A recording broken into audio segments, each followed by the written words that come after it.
Assalamualaikum warahmatullahi wabarakatuh. Salam sejahtera untuk kita semua. Nama saya adalah Eka Prakarsa Mandiarta. Saya seorang dosen di Fakultas Ilmu Komputer dalam program studi informatika di UPN Veteran Jawa Timur. Saat ini saya bertanggung jawab mengajar mata kuliah matematika komputasi.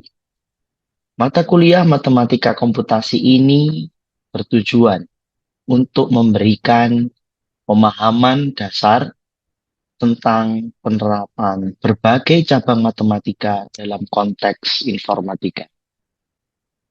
Kemampuan yang diharapkan dalam mata kuliah ini, mahasiswa mampu menghitung, mendemonstrasikan, dan menyelesaikan permasalahan yang terkait dengan matematika, khususnya kalkulus, yang didukung oleh konsep, rumus, metode, dan penalaran yang sesuai.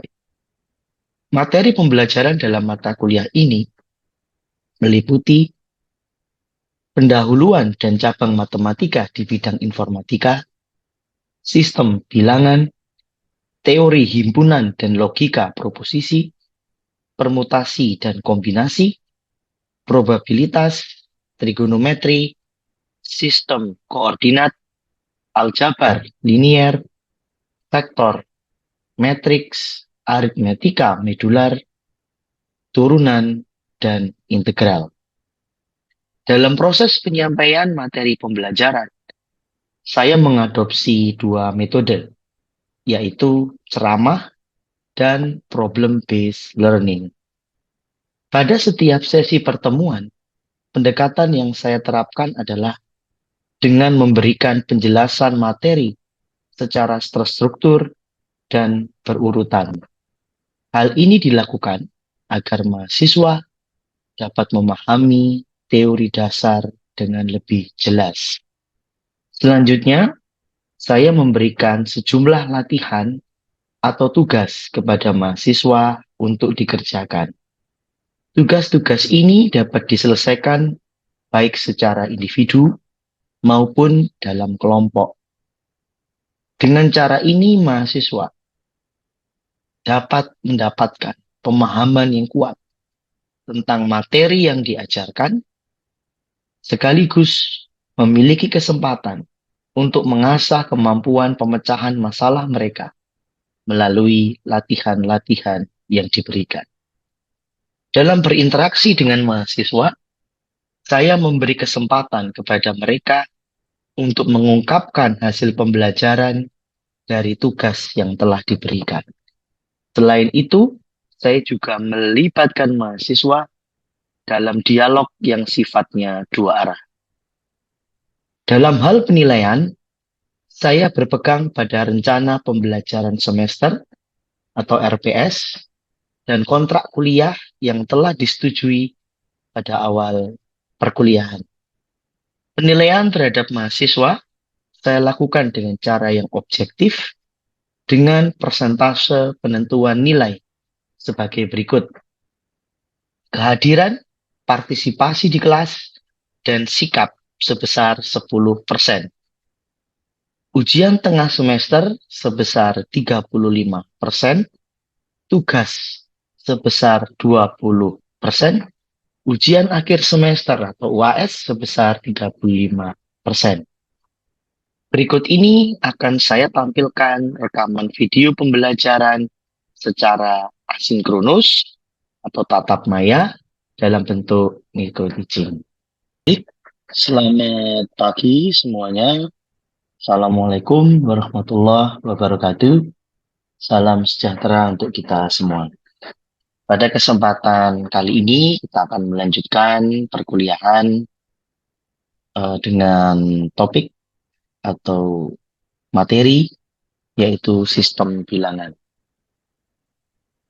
Di akhir perkuliahan ini harapannya ya Anda semua mampu menyimpulkan sistem-sistem bilangan yang relevan di informatika dan penerapan sistem-sistem itu di bidang informatika. Sistem bilangan dan basisnya. Ada berbagai macam sistem bilangan di sepanjang sejarah manusia. Ya, basis ya, sistem bilangan. Ya. Basis sistem bilangan yang paling umum adalah desimal. Kalau desimal basisnya berapa? 10 ya. 10 pangkat N. Ya. Kita bisa menuliskan pola suatu sistem bilangan ya, dengan misalkan A dikali B pangkat 3, misalkan ya, ditambah B dikali B besar ya, pangkat 2, ditambah C kali B besar pangkat 1, dan seterusnya, di mana B besar itu adalah basis sistem bilangan. Bilangan basis. Sedangkan A hingga G itu adalah pengali ya, yang merupakan angka-angka yang termasuk dalam sistem bilangan. Jika desimal karena dia basis 10 ya, maka B-nya sama dengan 10. Angka pengalinya 0 hingga 9.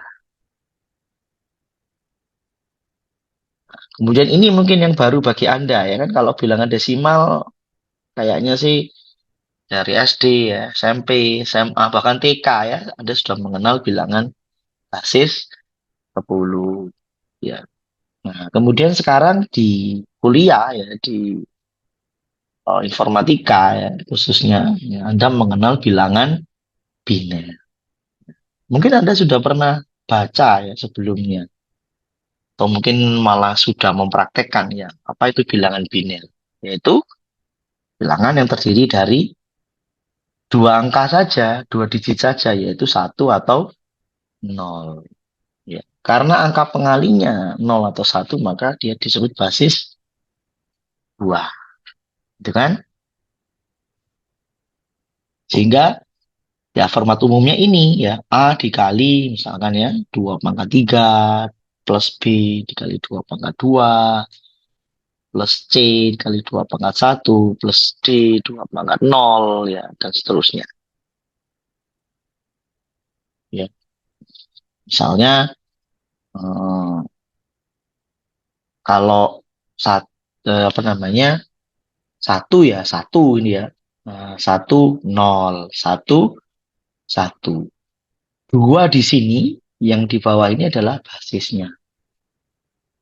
Nah, kemudian bagaimana ya mentransformasikan gitu ya, merubah atau mentransformasikan, mengkonversikan bilangan biner ke bilangan basis 10 atau desimal ya. Ya, maka kita bisa memperhatikan jumlah atau bisa memperhatikan angka yang bernilai satu ya. Misalnya di sini 11,011. Ini desimal ya, koma ya, 1,1. Maka bagaimana menghitung desimalnya? Ya, satu yang di depan ini. Nah, saya ini ya highlight pakai pensil. Satu yang di depan ini pangkatnya 4. Gampangannya gimana Pak cara ngitungnya 4? Satu di sini, kemudian belakangnya sebelum tanda koma, itu ada berapa digit? Ada 4 kan? Satu, dua, tiga, empat. Maka satu yang ada di sini itu dikali 2 pangkat 4. Nah, kemudian satu yang ada di sini dikali 2 pangkat berapa? Sebelah kanannya sebelum tanda koma ada berapa digit? Ada 3 kan? Satu, dua, tiga. Sehingga satu dikali 2 pangkat 3. Jumlah ya, ditambah ya. Kemudian dijumlah, lihat aja yang ada satunya gitu ya. Nah, satu lagi di sini. Tambah satu dikali 2 pangkat 1. Kan ada satu digit setelahnya ya kan? Maka dia ditambah satu kali 2 pangkat 1. Kemudian yang terakhir ya sebelum tanda koma ya, kita hitung dulu yang sebelum tanda koma. Ya. Setelah satu yang paling belakang ini ya sebelum tanda koma, ada bilangan digit berapa lagi? Nggak ada kan? Nol kan? Berarti satu dikali 2 pangkat 0. Nah, itu. Mudahnya begitu. Anda lihat yang angkanya 1, yang digitnya 1. Sebetulnya kalau secara teori 0 juga harus dihitung kan. Ini kan 0 dikali 2 pangkat 2. Kan setelah 0 kan ada 2 digit ya sebelum koma. Tapi untuk memperingkas menghitung ya, 0 itu kan Anda kalikan berapapun hasilnya 0. Ya sudah, nggak usah dihitung, biarkan aja. Tapi kalau secara teori memang seperti ini ya, ada 0 dikali 2 pangkat 2. Kemudian belum selesai ya, hati-hati belum selesai. Ini ada komanya. Kalau ini bukan koma ya, komanya hilang, udah selesai sampai 1 kali 2 pangkat 0. Ya. Tapi karena ini ada komanya, ya maka Anda lanjutkan. Ya. Ya, di sini 1 dikali 2 pangkat min 1. Mundur ya. Nah, kemudian yang terakhir 1 dikali 2 pangkat min 2. Sehingga kalau kita hitung ya 1 kali 2 pangkat min 1. 2 pangkat min 1 itu berapa? 0,5. 2 pangkat min 2 berapa? 1/4 atau 0,25. Itu kalau Anda hitung nanti ketemunya 26,75. Ini ya. Jadi 11011,11 biner itu desimalnya adalah 26,75.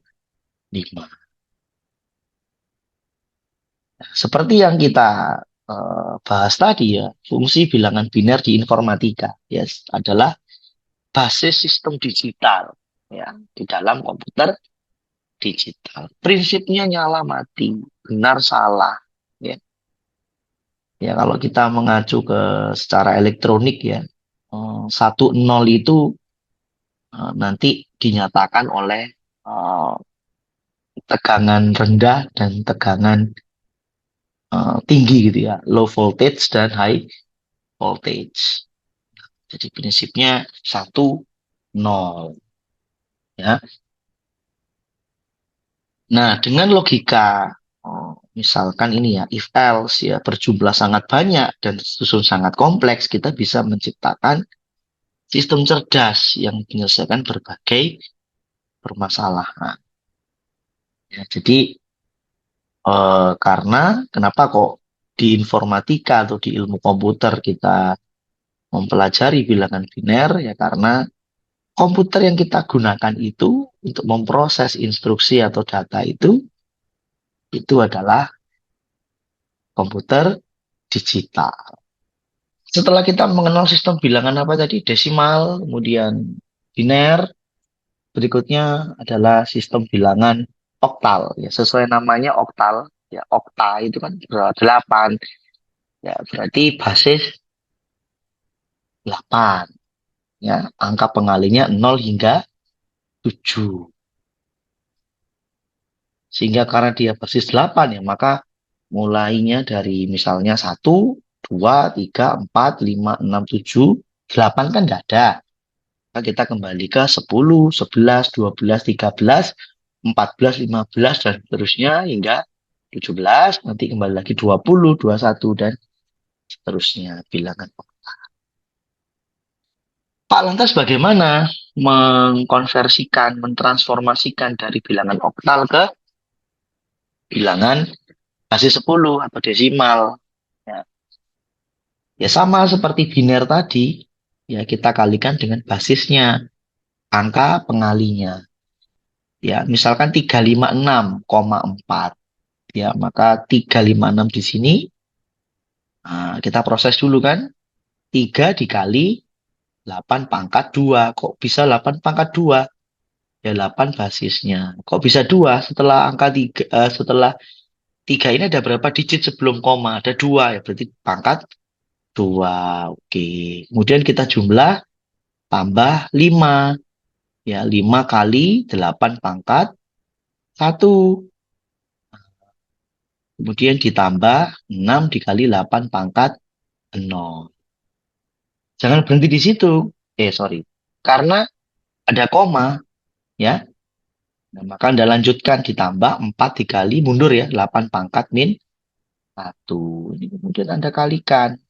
Ya, Anda jumlah Sehingga ketemunya 238,5. Ya, basis 10. Ya. Nanti kalau ujian, jangan lupa tulis nih ya, basis 10. Kemudian sistem bilangan berikutnya, kita sudah tahu oktal, biner, desimal, sekarang heksadesimal. Karena heksadesimal ya, maka basis 16. Ya, angka pengalinya dari 0 sampai F. Ya, jadi 0,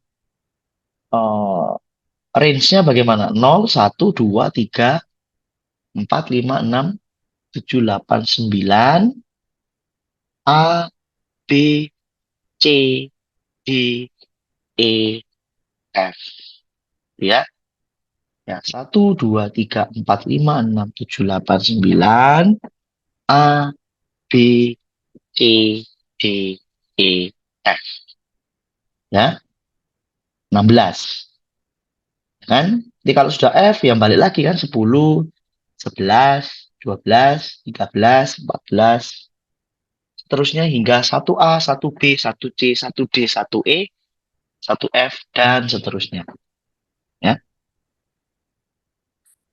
Nah, bagaimana mengkonversi dari heksadesimal ke desimal?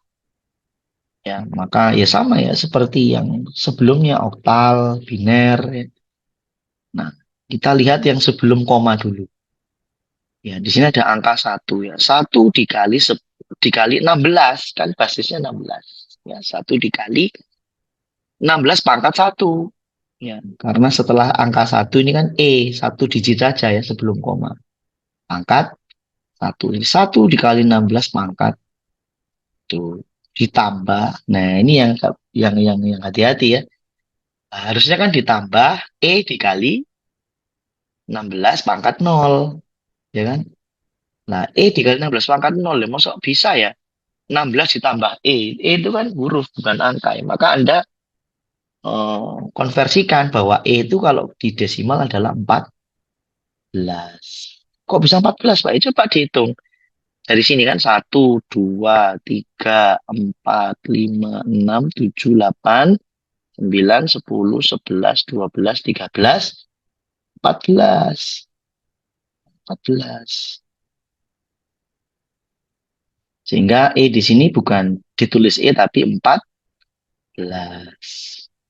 Kemudian jangan berhenti karena masih ada koma ya. Anda tambahkan lagi dengan 8 dikali 16 pangkat min 1. Sehingga kalau dihitung-hitung-hitung-hitung, ketemunya 30,5. Oke, mudah kan? Gampang. Nah, bagaimana fungsi bilangan oktal dan heksadesimal di informatika? Ya, ya, jadi bilangan oktal, heksadesimal, ya ini berkaitan erat dengan bilangan biner. Ya, karena 8 itu 2 pangkat 3, ya. 16 2 pangkat 4. Ya, bilangan oktal dan heksadesimal bisa menyampaikan apa yang disampaikan bilangan biner ya, dengan jauh lebih ringkas dan ramah manusia. Ya.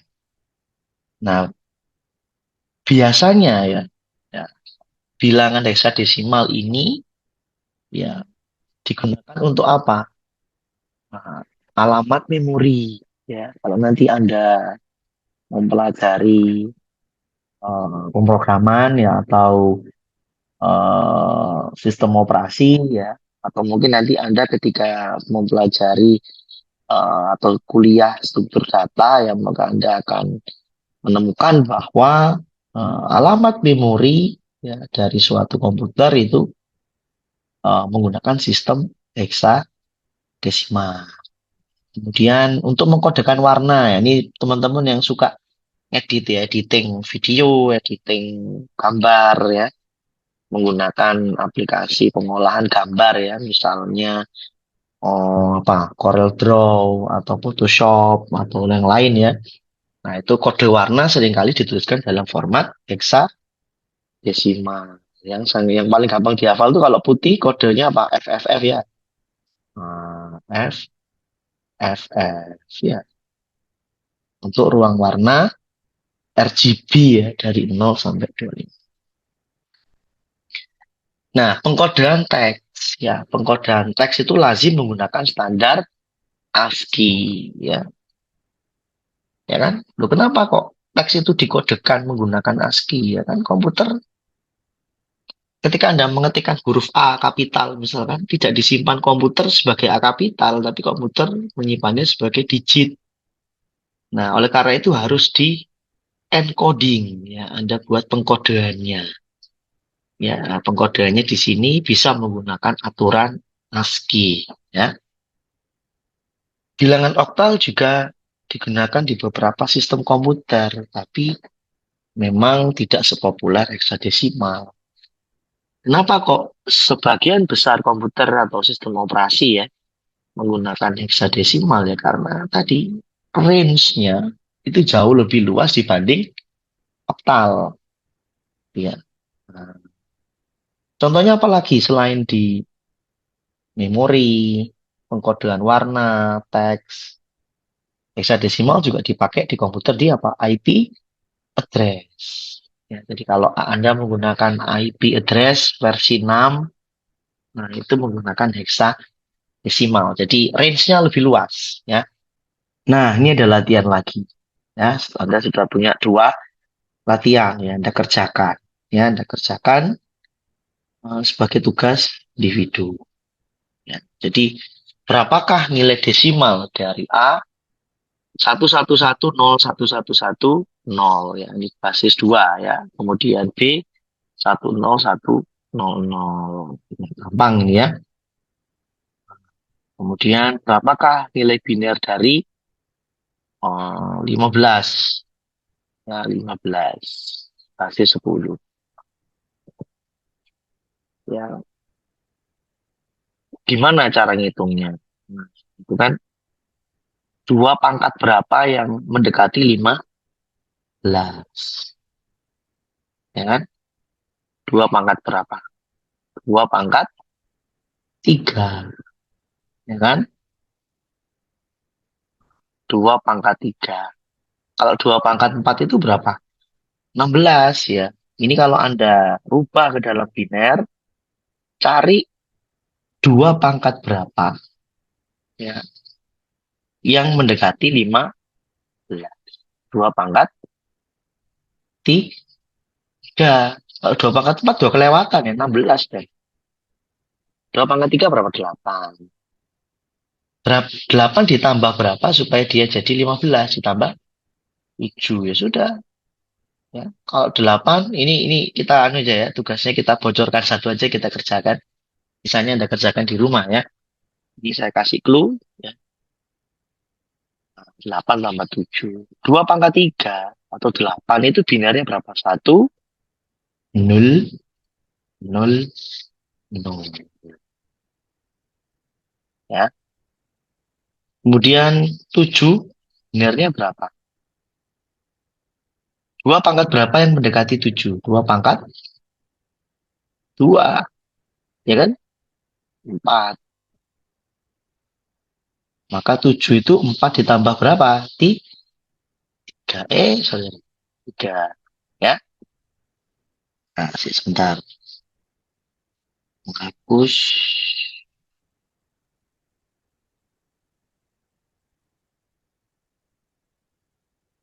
2 pangkat 4 itu berarti 1, 0, 0. Jadi kita ganti dengan 1. Iya. Nah, oke. Tinggal 3. 3 itu 2 pangkat berapa yang terdekat? 2 pangkat 1 ditambah sa 1. 1 kan 2 pangkat 0. Ya, berarti 2 pangkat 1. Saya push. 2 pangkat 1 kan di sini. Kita ganti dengan 1. Kemudian 2 pangkat 0. Ya, di yang terakhir itu ya. Ini kita hapus. Ini dengan 1. ini. Ya, sehingga 15 desimal itu binarnya adalah 1111. Ya, itu ya. 8 ditambah 4, ya, 12 ditambah 2, 14 ditambah 1, 15. Kalau dua-dua gimana? Anda coba di rumah. Ya. Demikian pula dengan yang lain. Kemudian ada satu lagi ya, tugas lagi yang Anda kerjakan secara kelompok. Nah, ini adalah problem based learning. Ya, Anda diberikan problem. PBL ya. Bukan project based tapi problem based learning. Ya, Anda adalah seorang praktisi IT. Ya kan semua yang ada di sini nanti akan jadi praktisi IT toh, tentunya. Cita-citanya begitu. Dan Anda diberikan tugas oleh sebuah perusahaan keamanan cyber terkemuka. Nah, perusahaan ini sedang berfokus pada pengembangan algoritma keamanan yang baru yang melibatkan sistem bilangan dalam pengamanan data. Maka tugas Anda adalah Anda bentuk kelompok kecil ya maksimal 4 orang ya. Maksimal 4 orang, 3 sampai 4 ya. Kemudian selesaikan serangkaian tugas yang terkait ya dengan penerapan sistem bilangan dalam konteks pengamanan data. Atau kalau teman-teman bingung pengamanan data gimana maksudnya Pak? Ya terkait dengan enkripsi data. Bagaimana sih penerapan sistem bilangan ketika kita melakukan enkripsi data? Silakan Anda diskusikan. Cari referensi sebanyak-banyaknya. Ingat bahwa zaman sekarang enak ya, referensi itu sudah serba online. Anda bisa mencari referensi primer, ya, misalkan melalui jurnal, proceeding. Anda juga bisa mencari referensi sekunder, misalkan dari buku, atau misalkan video, atau dari internet. Tapi kalau dari internet hati-hati karena tidak semua informasi yang di internet itu valid. Anda cari, Anda olah, Anda kerjakan secara berkelompok, ya kemudian minggu depan ya bisa dipresentasikan, ya dikumpulkan dan dipresentasikan. Oke, kalau ada pertanyaan ya bisa disampaikan, ya kita diskusinya bisa melalui aplikasi chat ya yang kita punya ya, misalkan melalui Telegram ya, kebetulan kita menggunakan Telegram ya, atau teman-teman juga bisa melalui WhatsApp atau e-learning. Terima kasih. Mungkin sekian dari penyampaian materi yang di pertemuan kedua ini. Semoga bermanfaat ya bagi Anda. Anda pelajari karena ini dasar dari informatika. Ada kurang lebihnya, saya mohon maaf. Terima kasih banyak. Saya tutup. Selamat pagi. Assalamualaikum warahmatullahi wabarakatuh. Salam sejahtera untuk kita semua.